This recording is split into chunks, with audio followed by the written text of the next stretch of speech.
Hey there, welcome to the February 2026 Homestead Huddle, where we talk about all things homesteading, farming, gardening, food foresting, and all the things that are in those spaces in between. I was thinking today about how I used to garden, 15, 20 years ago. I was probably one of the most reactive and emotionally reactive gardeners that I have ever met.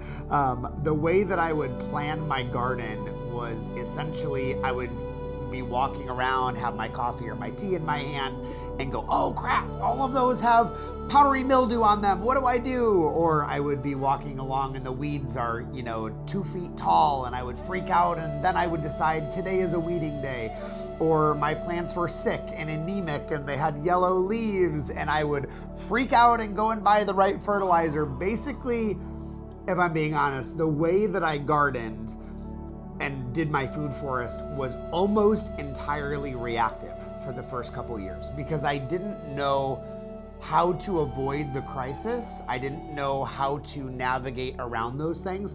I was really good in my own life at setting my B goals, my better everyday goals. And I was really good at being proactive with my time management and my leadership classes. I was a teacher for 17 years and I did, well with getting my lesson plans and whatnot ready. And I was always the teacher that a month ahead, I had the syllabus done and I had my outlines and just, ready to go. But in my garden, not so much. It was like the one area of my life that it was so hard for me to become proactive. And so I spent all of my time and my emotional energy reacting to problems instead of learning how to steward my land, my property, my garden, my food forest in a way that I could actually avoid those problems. And I could avoid the emotional hubbub and the emotional excitement. It was just unnecessary. There was an easier way to garden. And what I started finding, to be honest with you, is that I was stressed in the garden. I don't want to be stressed in the garden. I don't want to look out at my food forest and go, oh my gosh, there's so many weeds, or the chickens got in there again. I want my garden, I want the food forest, I want the farm to be a place of rest, to be a place of renewal where it's life-giving and it's not reminding me of all of the things that need to be done. And that's a lot of the reason why I prepare those monthly gardening calendars for the 2 USDA zones, is to give some broad brushstrokes on how to be proactive. So we know what is coming this month. Now, is the list going to be absolutely perfect for you and your microclimate? Of course not. These are broad brushstrokes that give us the right direction to head in, and then we make those fine tunings on our own properties, on our own farms, and our own gardens according to what's happening locally. So the weather in Michigan is going to be very different than in Louisiana or than in Louisville, Kentucky, which I said right this time. I usually say Louisville, Kentucky. So Louisville, Kentucky. So anyway, that's the reason why I do the most important things in the garden. So if this is your first huddle with us, what we'll do is we'll cover real quickly the top 3 things per growing zone, starting with 3 through 8, and then we'll move on to 9 through 11. And then we're going to tackle the questions this month. This month we have 18 questions to go through. It's been a really busy month. It's been a crazy month, especially those of you tuning in from Florida, from Georgia, even up in the Midwest. Y'all have gotten crazy cold, this year. So it's been a little bit of a stressful winter, I think, for a lot of people. So a lot of questions, and we'll kind of go through those pretty succinctly. These questions every month come from the Patreon community and our Patreon fam. These are folks that some are joining for free, some at $5, $10, or $30 a month that receive homesteading mentorship, where I get on the chat every single day, sometimes multiple times a day, and help problem solve for you, your farm, your animals, your food forest. You can pay thousands of dollars every month for an in-person farm consultant to come to your farm. That's totally doable. And that's a great option for a lot of people. But for those of you that have not been able to afford $1,000 extra to hire a homestead consultant, I think Patreon is a great way to grow at your own pace. Right now, I believe there's over 45 classes, 52 PDF documents in the library, and a lot of other content in there that you can search, and the live chat where you can jump in with us. So if that's a good fit for you, love for you to check it out. There's always a free 7-day trial for you. So let's talk about the top 3 things to do this month if you are in USDA zones 3 through 8. Besides resting, which you should be doing, USDA zones 3 through 8, you guys are sprinters. So it's like April until November, you are like sprinting. It's different for those of us in zones 9 through 11 because we're more of a marathon pace all year. So right now, for you in the colder climate zones, your sprint is done. You're in resting mode, and that is right where you need to be honest. You should have your cup of tea. I'm doing dandelion root tea and stinging nettle right now. Doing a little bit of a midwinter detox. And for you guys, your top 3 things are kind of relaxing. So the first thing that I would be doing if I still lived in Michigan or in Kansas City, I'd be planning, I'd be designing, and I'd be organizing. I'd be getting all of my seed orders ready. I mean, to be honest, the good seeds disappear. The good ones disappear. So if you're ordering from Baker Creek or Prairie Moon Nursery for like wildflower seeds or Great American Seed Company or whatever, the good seeds often disappear. So get on there, order those seeds, order your supplies, get out a notebook and just start drawing and sketching and planning, make your spreadsheets and enjoy that hot cup of hot cocoa or a hot cup of tea or 10 cups of coffee in the morning like me. So the second thing that I would be doing in those cooler climate zones, this is your final opportune time to do the planting the pruning in the middle of winter. The best time to do it is end of December, January, the 1st of February, even through the end of February. Now getting into March, the sap does start flowing a little bit, and then especially in April, the sap is really flowing.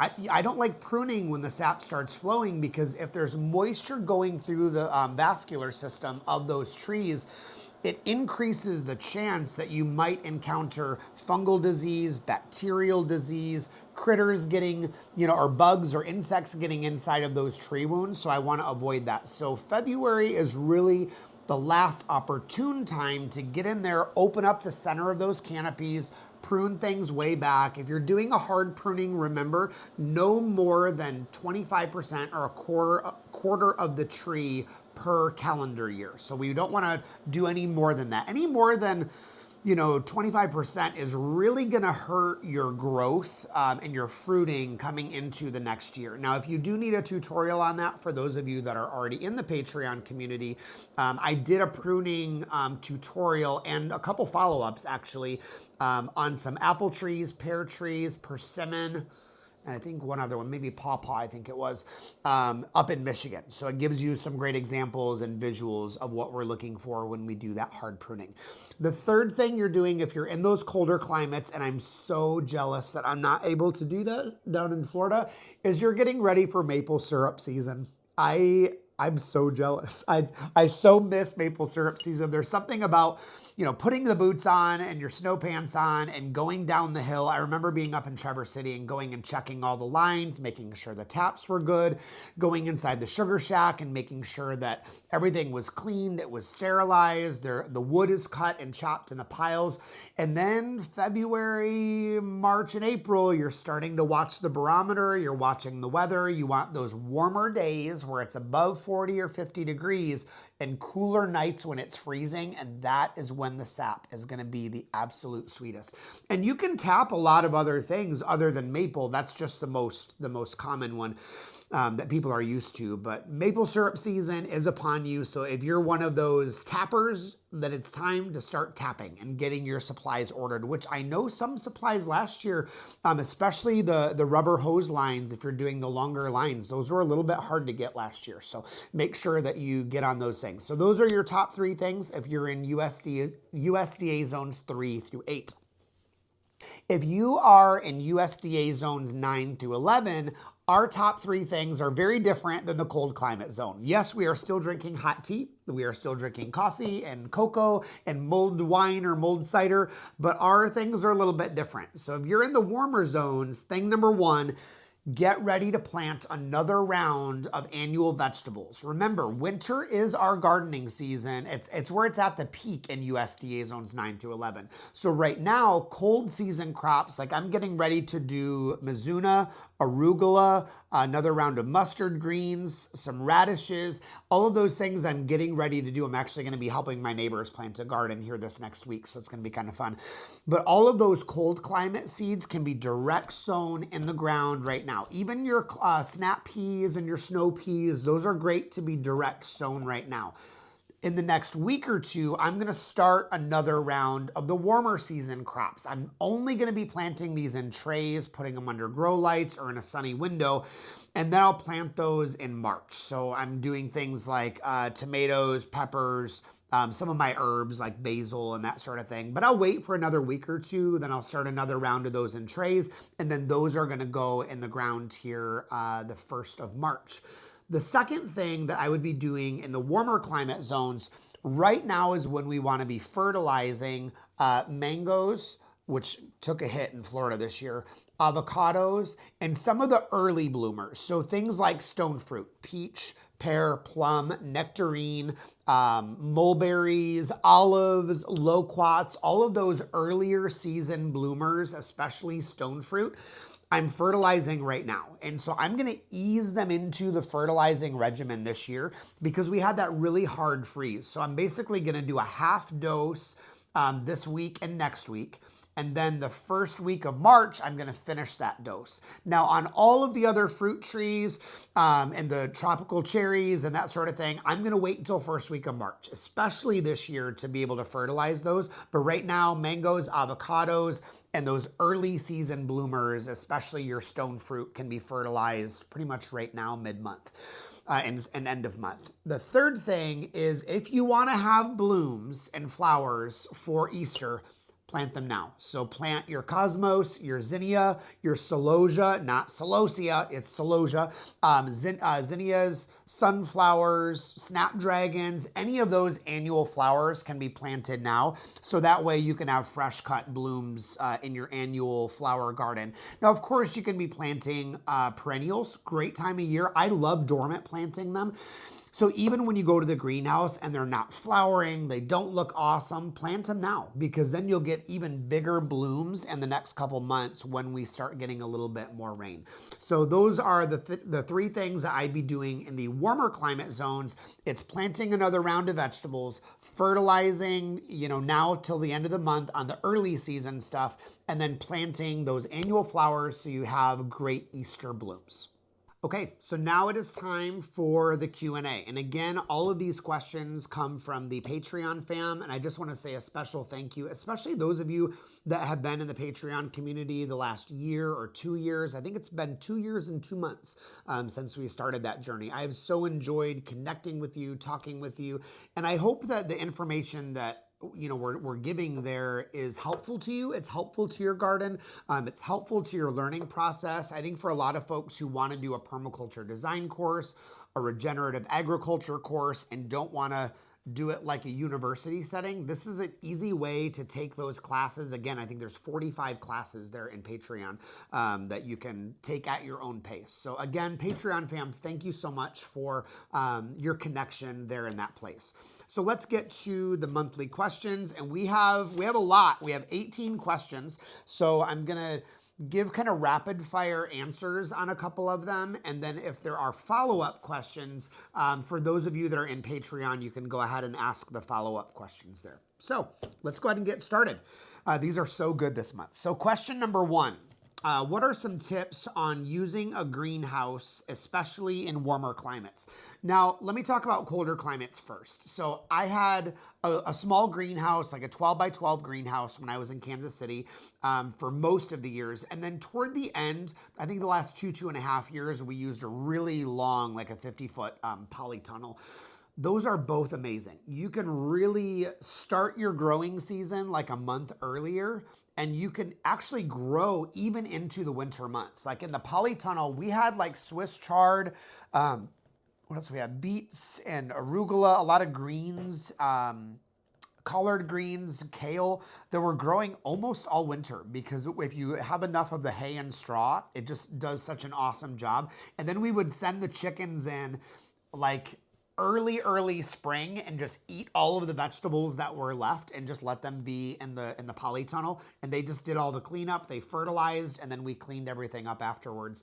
And they fertilized for us, so it was easy. Now in the warmer climates, in the winter months, it's a great place to do your seed starts. It's a great place to do your orchids, your uber tropicals, your alocasias, some of those really rare decorative plants. It's a great storage space when you get those hard freezes, because you can put a space heater in there and you're sitting pretty good. Now, in the summer months in Florida, we really don't use a greenhouse. You could technically open up all the windows on it and put a shade cloth over it, but you really don't need to. Most of the time in Florida, especially, even in California, from pretty much April until November, the greenhouse is kind of empty. It's a storage space, really. I don't really see a need for most Floridians to have a greenhouse. Now, if you are trying to grow a coffee plant or cacao and you live in zone 9A, okay, maybe get a greenhouse, because you're gonna have that full-size tree in the ground or in a pot.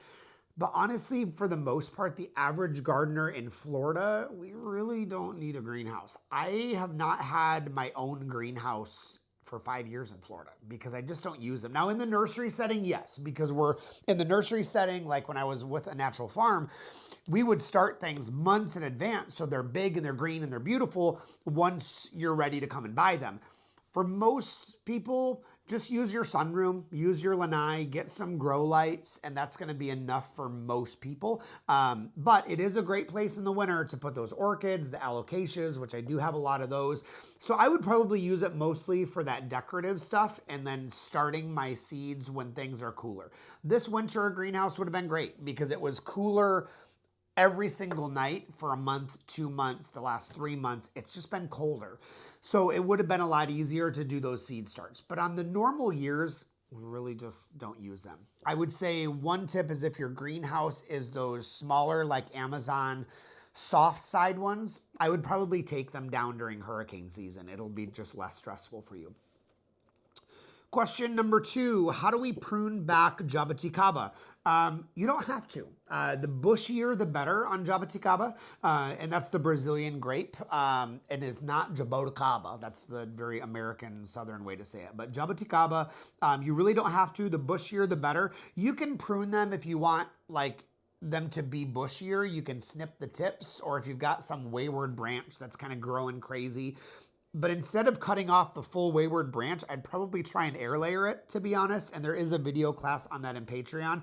But really, bushier is the better on the jaboticaba. And that is true on all tropical cherries. So Suriname cherry, black Suriname, Patangatuba or yellow star cherry, Grumichama, cherry de Rio Grande, Savannah cherry, Barbados cherry, I'm sure I'm forgetting some, but the same is true on all of those. The bushier, the better. Now, on jaboticaba, if you want it to look like a bonsai, then yes, you can absolutely do that. I know this older gentleman who grows them in bonsai pots, actually, and they do fruit, but you don't have to prune those jabos. Question number 3 is also on jabos. How did jabos do for me in the freeze? The ones that were under the oak canopies did awesome. Didn't cover them, didn't do anything. Had a couple that got some burn tips. If they were not under an oak canopy and in full sun, they got toasted and roasted. Probably lost like a third or more of those bushes. They'll come back.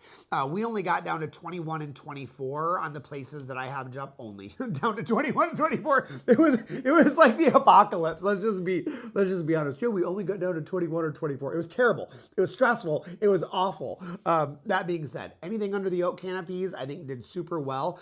The ones that had bamboo or yerba mate planted on the north and the east side, came through like champs. I mean, they really did well, even the ones at 21, 22, 23.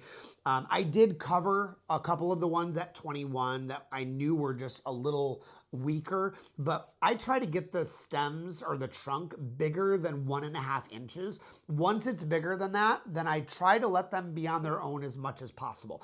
Smaller than 1.5 inches, I do protect them. I don't really grow them in pots and leave them. I like them better in the ground.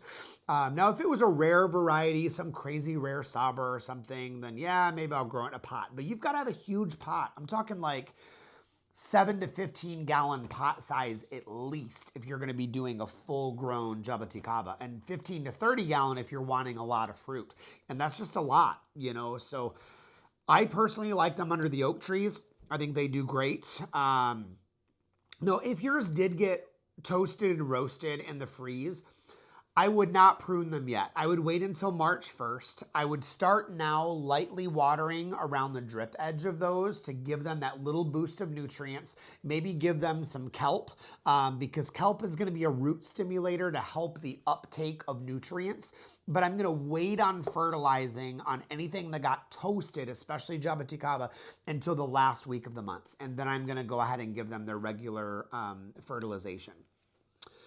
Question number 4, thoughts on perennial peanut as a ground cover. I love it. I love perennial peanut, pretty much zone 8B until 11. Perennial peanut does incredible. It's a very shallow root system. So if you have a septic field, that is a great choice over septic.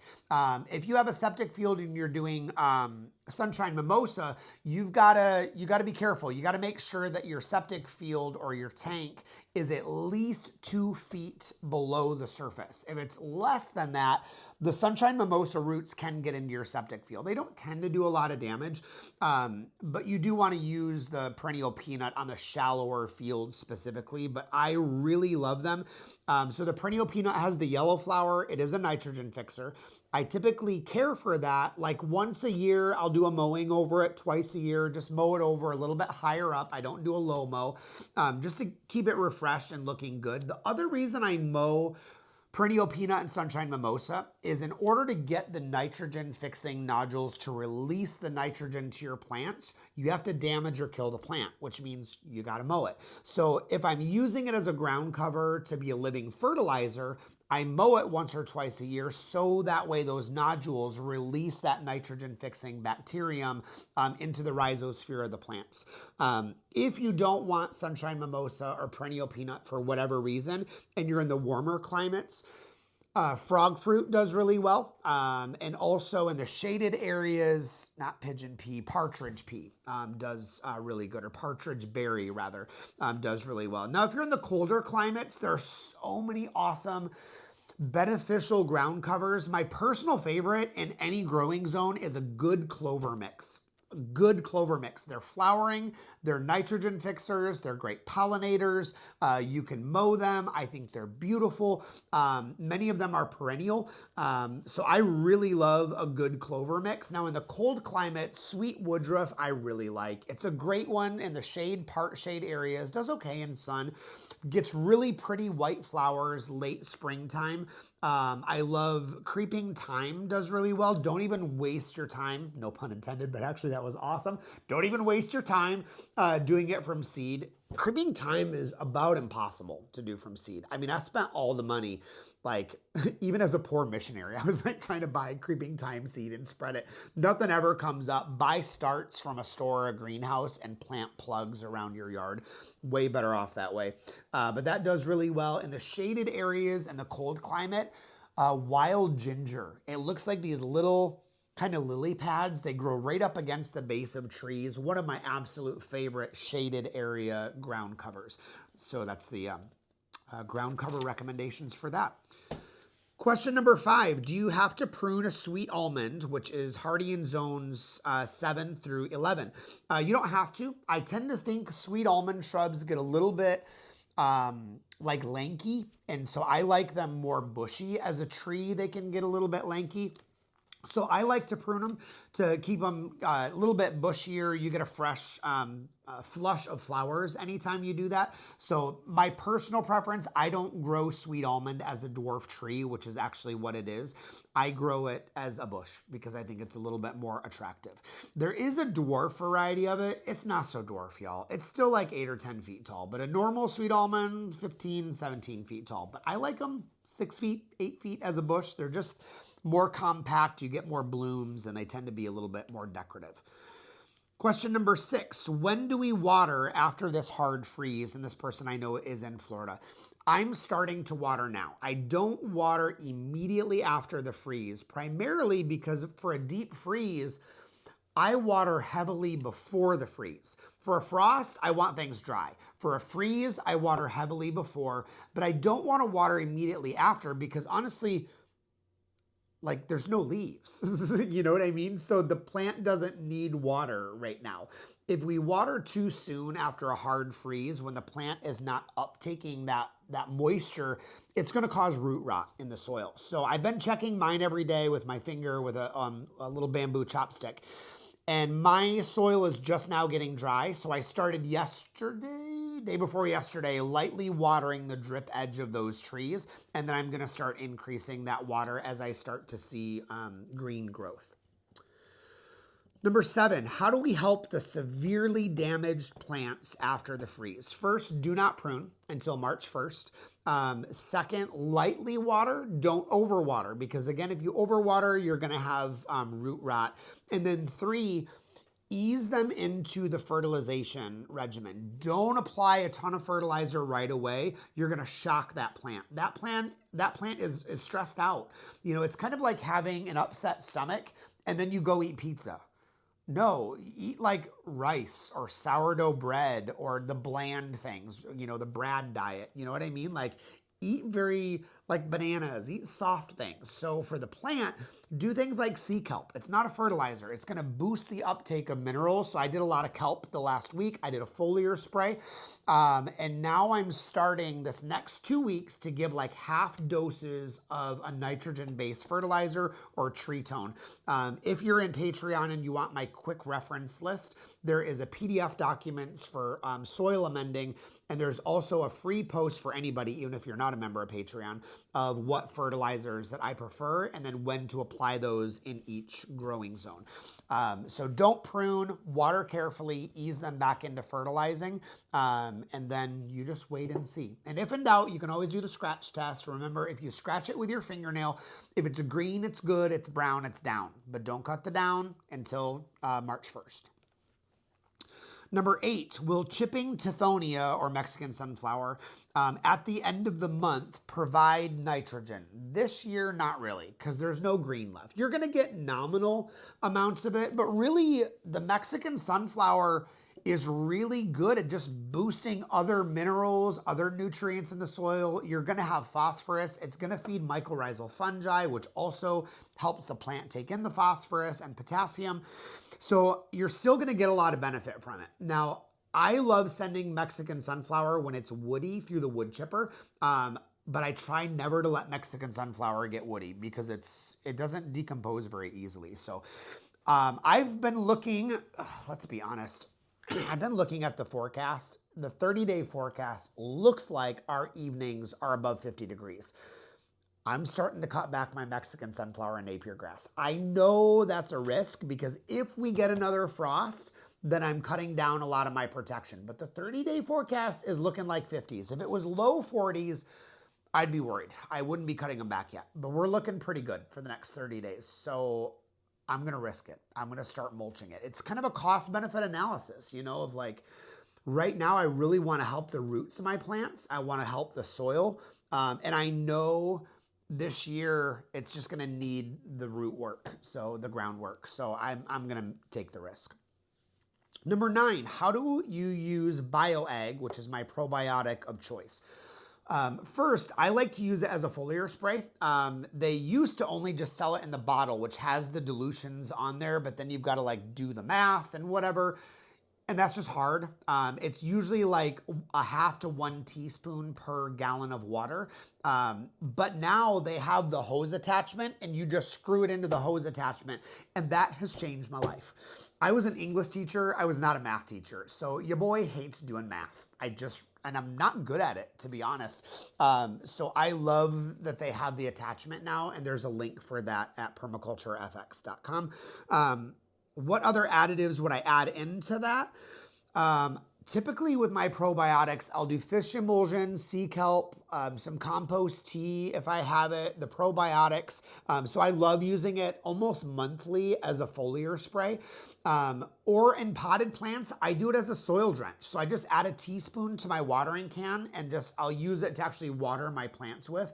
And it does amazing, amazing work. Also, a tip if you're running low. If you have one of those like air stones, like, you know what they use in like the fish tanks to create the bubbles? If you have an air stone, and those little air pumps, you can put it in a 5-gallon bucket, dump in like a half a cup, your last half a cup of BioAg or ProBio, and add in like 2 cups of good organic molasses. Good organic molasses with no sulfur added, that'll kill bacteria. But if it's a good organic molasses, you add in your last like half a cup of your probiotics in a 5-gallon bucket, aerate it overnight, and you've just remade a 5-gallon batch of whatever that probiotic is. So pro tip.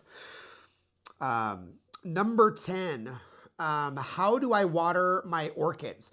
And then also, when you have black spot, do you use Silane 20 or the organic copper? I never get my leaves wet ever. So my leaves always stay dry. So if I'm watering with my hose, I block the leaves and I water the plant roots. Typically, if they're mounted, I know it sounds weird, but mount your orchids facing down. So that way the water, if you do get the leaves wet, it drips off of them faster, or mount them to the side so you get the leaves and then it can drip off quickly. Now for my Vandas, I try to mist them or water those roots in the winter like every other day. In the summer during rainy season, almost never, because I leave mine under the canopy of an oak. So during rainy season, they pretty much are on their own. And then I will often use a spray bottle, just, whatever I get from the dollar store or Home Depot, and I'll add the Orchid Love by GS Plant, my absolute favorite orchid food for all types of orchids. And I'll do that as a spray bottle, and I'll do that like every other week, and I'll just mist the leaves of, the roots of all of my orchids. Now, if I do have an orchid, Vanda, Philopathium, whatever it is, I typically will isolate black spot ones because I don't want it to spread to other ones. So I'll move them as far as I can away from my other orchids, full shade. I'll treat them once a week for about 3 weeks with Silane 20 or with an organic copper spray. And then after about 3 weeks, it's usually pretty good. Now, most of those black spots don't repair themselves. You're still going to see those black spots, but you do treat the fungal issue that causes the black spot. But a lot of times damaged orchid leaves don't actually repair themselves. So when they get really bad, I sterilize a really sharp knife or a razor blade with rubbing alcohol, and then I'll cut those leaves off. But I always want to leave 1 to 2 leaves, even if they are damaged, so that way it can do photosynthesis. Because if you cut all the leaves off, it's so hard to bring a good orchid back. Let me take a sip of my tea. Number 11, when do we transplant sugar cane in the southern climates? The earliest spring. I just started this week actually taking some cuttings of the sugar cane. Well, actually, I took cuttings of the sugar cane as an emergency insurance policy before the freeze. And this week I did start planting them. So I started planting the black and the red. I don't really do the yellow and the green. They're a little too aggressive for me. And honestly, I'd rather have the purple or the red canes anyway, because it looks cool. And so I'm starting that now. And you can do that pretty much anytime through the growing season.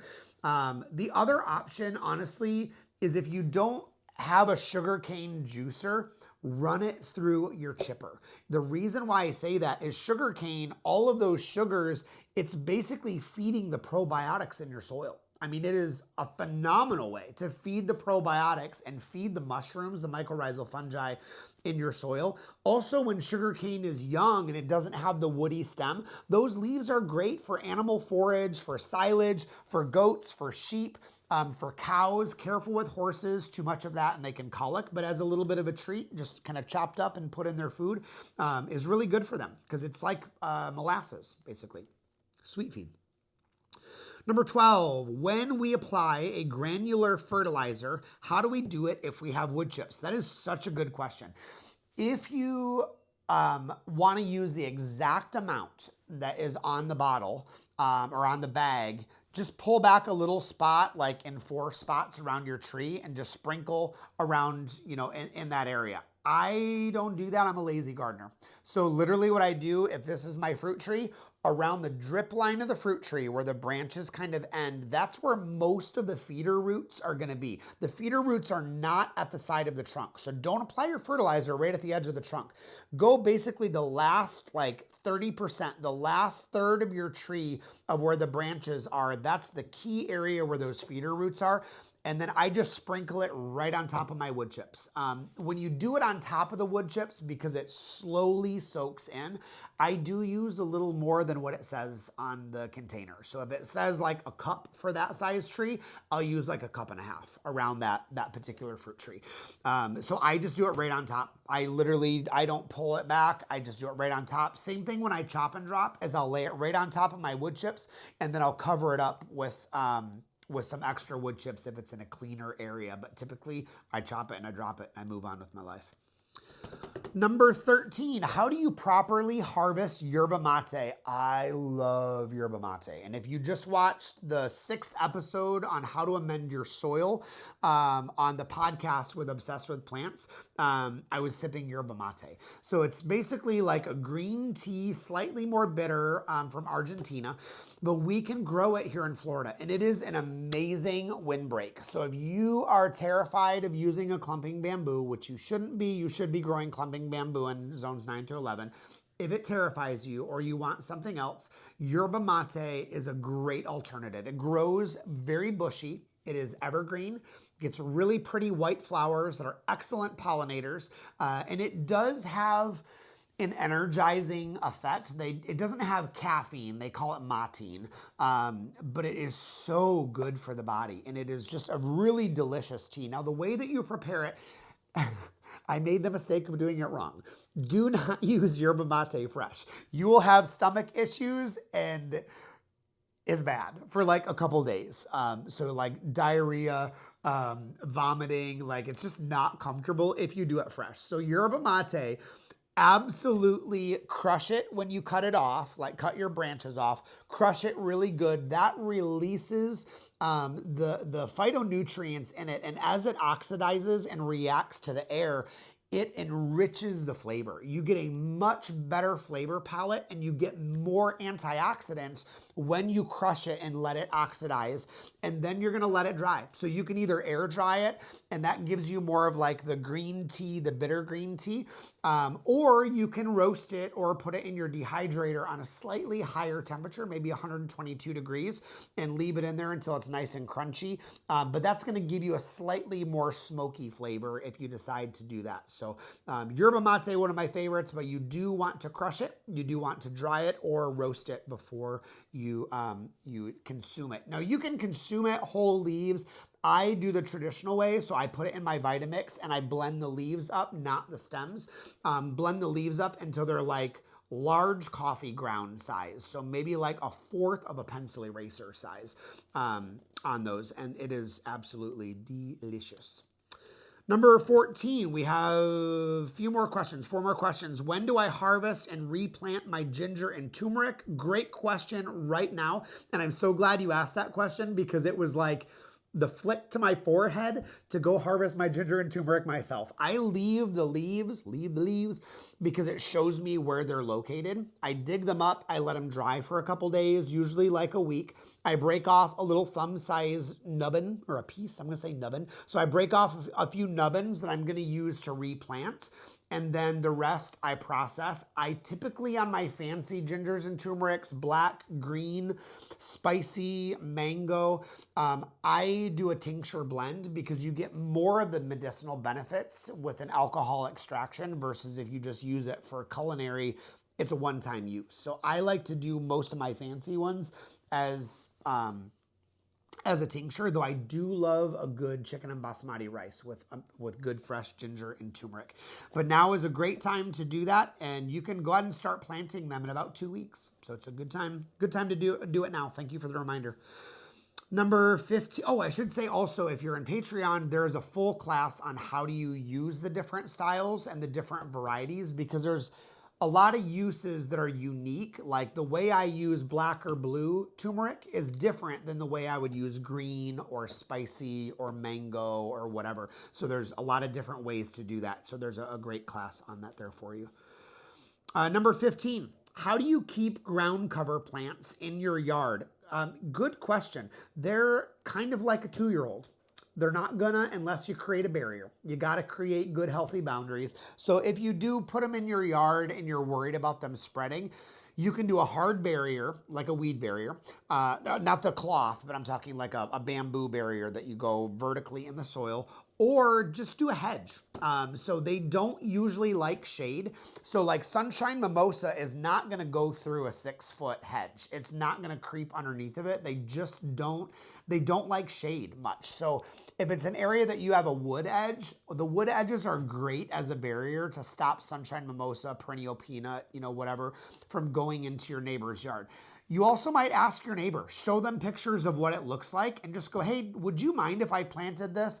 I can do a barrier if that is helpful to you, but if you want some in your yard, I'll plant some close to the fence and it can kind of go under and you could enjoy it as well. And you'll be surprised how many neighbors go, wow, that's really cool. I would love to have that. So I would not be surprised, but you can definitely do annual type ground covers as well. Don't feel like you have to do perennial ones. So you can do annual clovers. Like crimson clover is absolutely stunning and it's an annual. And so if you want to get the bang for your buck, do that. Do a food plot mix that has like 7-card stud. It's like Tractor Supply Company's deer plot mix. And it has wheatgrass, ryegrass, and rapeseed, which I'm not going to eat those. But it also has daikon radish, purple top turnips, it has beet seed, and it's all edible. You can eat those. The beet seed or the turnip seed that they use for deer, it's exactly the same as what you would eat. So I use it underneath oak trees, and I use it as a pasture mix. And if it's an area where the animals haven't grazed, I will absolutely go out and harvest those greens to eat the greens, or I will harvest the roots of those daikon radishes and I will eat them myself. Absolutely. Question number 16. Let me take a drink. Can we in Florida leave the volcanos around the base of our trees because of the freeze a few more weeks? I would say probably not. It's been about a week and a half. I would say it's time to go ahead and pull those back now.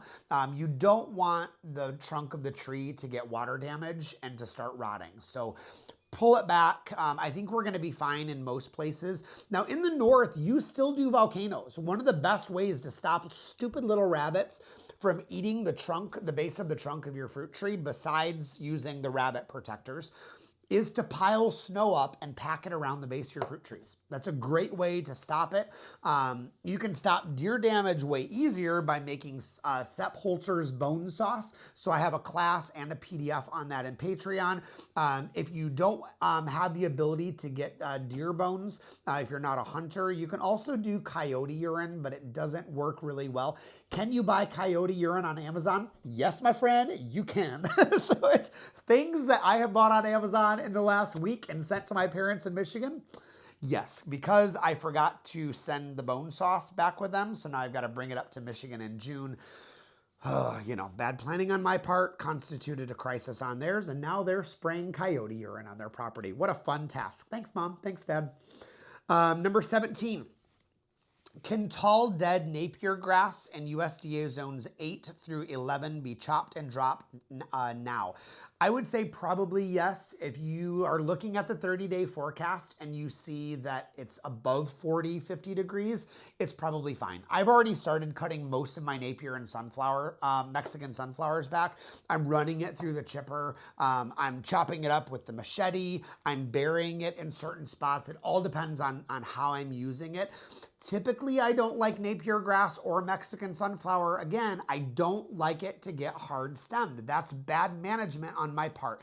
The best nitrogen material is going to be when it's green. Now, when it gets woody, that's mostly carbon-based, and you're risking those stems starting to take root around the trees when you chop and drop it. So again, green is much, much better. If in doubt, run it through a cheap wood chipper. If you don't want to buy a wood chipper, Lowe's and Home Depot have Rent a Tool, and you can go rent one of their trucks, put a chipper in the back of it, go take it home, run it through for a day, and you're good to go. If you don't have storage space for a wood chipper, or you don't want to purchase it or borrow it, you probably know somebody who has a wood chipper that they would lend it to you, or they would do a trade. So don't be afraid to call a neighbor and go, hey, I've got extra of this. Could I use your wood chipper as a trade? Or could I pay you $50 to use your wood chipper? Be a good neighbor. Don't be asking for freebies. In permaculture, one of our core values is fair trade. Like, we want to do what is the right thing, treating people well, but also fair trade with the land and with others. So don't be a cheapskate. Trade something. Number 18, this is our last question, is, are random mushrooms okay in the food forest? Resounding yes. Mushrooms mean you have great soil. Now, in an annual vegetable garden, it can, in an annual vegetable garden, mean that you're watering slightly too much. It can, not always. But in the food forest, where you've got wood chips and those carbon and layer mulching or lasagna mulching, any type of mushrooms, I don't care what they are, it is a sign that you have good, healthy soil, that the mycorrhizal fungi are doing their thing. They're helping you compost. They're exchanging sugars. If you don't want to fertilize with phosphorus, that's the middle number on your NPK scale. If you don't want to fertilize, get good mycorrhizal fungi. Literally, the mycorrhizal fungi in your soil helps pull in, create, and absorb phosphorus and nitrogen even for your plants. It extends the root system of those plants. So if in doubt, man, do what you got to do to get lots of good mushrooms in your soil. So if you're one of those people that have been wood chipping like you're supposed to, and you're finally seeing mushrooms, beloved, you're doing something right. Great job. It's a sign that you're doing the right thing. So hopefully these questions and the answers were helpful to you. I would encourage you, research the things that I've said. There's always multiple sides to the same answer. It's kind of like taking a diamond and turning it. I can give you in these little sessions one facet of that diamond, but if you rotate it a little bit, there's other perspectives. So mine is not the only one. There are some phenomenal people that are absolutely knowledgeable in the deep dives of these areas. Like, if you want to do soil science, Dr. Elaine Ingram. Also, Matt Powers has a new book on microscope use for soil science. It's $150, and I need to buy that bad boy in the next week. I'm so excited. I think it's the only soil science book from a regenerative perspective that gets into the microscopy. So I'm really excited about that. So I do need to put that on my shopping list in the next week or two. But don't be afraid to deep dive on some of these issues. Think about it, pray about it, meditate on it, and ask yourself, what is the right thing for me and my farm and my garden? Because the goal with this, again, is to take us out of reaction mode and go into being proactive with your food forest, with your garden, with your farm, and to get us back into the place of peace. It's time to not be stressed out on your farm. Make this a year where you can be proactive. You can do this. Does it take some planning? A little bit. Does it take a little bit of research? A little bit. But you will feel so much better with your cup of tea, coffee, or glass of old grapes in the evening, walking through your food forest and being in the place of peace. We were created to be outside, to be in the garden, and to be stewards of the ecosystem around us. You are not separate from your garden. You are an integral part as a steward of that food forest. So again, I hope this is helpful to you. If you have any other questions, feel free to leave those in the comments below. As always, have fun, and I will see you in the garden.